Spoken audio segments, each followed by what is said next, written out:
नमस्कार दोस्तों। आज की क्लास में आप सबका स्वागत है।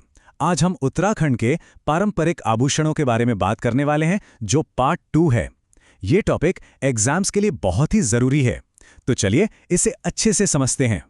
तो आज हम क्या क्या कवर करने वाले हैं? सबसे पहले एक छोटा सा इंट्रोडक्शन होगा, फिर हम नाक और गले के जो खास गहने हैं उन्हें देखेंगे। इसके बाद एग्जाम के लिए जो इंपॉर्टेंट पॉइंट्स हैं वो सब एक जगह देखेंगे एंड लास्ट में एक प्रैक्टिस क्वेश्चन भी सॉल्व करेंगे। तो चलिए शुरू करते हैं। सबसे पहले ये समझना जरूरी है कि उत्तराखंड में इन आभूषणों की इतनी वैल्यू क्यों है। क्या ये सिर्फ सजने संवरने की चीजें हैं या इनका कोई और भी गहरा मतलब है? देखिए, ये गहने सिर्फ खूबसूरती बढ़ाने के लिए नहीं है। असल में ये सौभाग्य, सोशल स्टेटस और यहाँ तक कि एक कम्युनिटी की पहचान का भी प्रतीक है। हर गहने की अपनी एक अलग कहानी है, अपनी एक अलग पहचान। चलिए अब अपने पहले सेक्शन पर आते हैं, नाक के आभूषण। नथ, बुलाक, ये कुछ ऐसे नाम हैं जो एग्जाम्स में बार बार पूछे जाते हैं, तो जरा ध्यान से देखिएगा। तो सबसे पहले बात करते हैं नथ या नथुली की। ये गढ़वाल और कुमाऊं बोलोई रीजन्स में बहुत पॉपुलर है और इसे सुहाग की निशानी माना जाता है। और हाँ, एग्जाम पॉइंट ऑफ व्यू से इसका दूसरा नाम बेसर, ये जरूर याद रखिएगा। अच्छा, यहाँ स्क्रीन पर दो अलग अलग गहने हैं। एक है बुलाक, जो नाक के सेप्टम यानी बीच वाले हिस्से में पहना जाता है, यू शेप का होता है ये। और दूसरा है बिड। अब बिड के बारे में ये पॉइंट नोट कर लीजिए कि एक खास तौर पर जोहार जनजाति के लोग पहनते हैं। Very important point. और ये है फुली, इसका दूसरा नाम कील भी है। अब यहाँ एक कैच है, फुली ज्यादातर अविवाहित लड़कियां पहनती हैं, तो नथुली और फुली में कंफ्यूज नहीं होना है।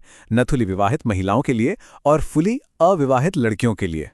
ठीक है, तो नाक के आभूषण हो गए। अब आगे बढ़ते हैं और बात करते हैं गले में पहने जाने वाले खूबसूरत गहनों की। ये देखिए, ये है गुलबंद, गले के सबसे फेमस गहनों में से एक। और एग्जाम के लिए जो फैक्ट याद रखना है वो है इसका दूसरा नाम, रामनवमी। इसे रामनवमी भी कहते हैं। यहां भी एक छोटा सा लेकिन इंपॉर्टेंट डिफरेंस है। एक तरफ है चौरियो, जो सिर्फ शादीशुदा महिलाएं पहनती हैं, और दूसरी तरफ है लॉकेट, जिसे हार भी कहते हैं, और ये काफी कॉमन है। अब ये वाला देखे, कितना यूनिक है। इसका नाम है हमेल। ये सिक्कों से बनता है, इसीलिए इसे चवन्नी माला भी कहा जाता है। इसका डिजाइन ही इसकी पहचान है। यहाँ दो और स्टाइल्स हैं। ऊपर है कंठी माला, जिसका शेप मछली जैसा होता है, और नीचे है सतुआ, जो चांदी का बना होता है और गोल होता है। और अब ये ज़ूफिया, इस पर स्टार मार्क लगा लीजिए।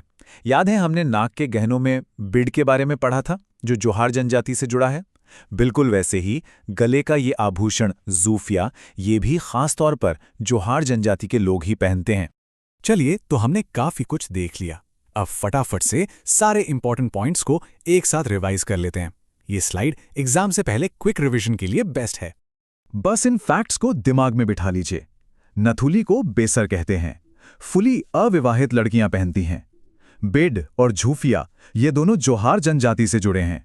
गुलबंद का दूसरा नाम रामनवमी है। हमेल मतलब चवन्नी माला। और चरियो सिर्फ विवाहित महिलाएं पहनती हैं। बस इतना याद रखना है।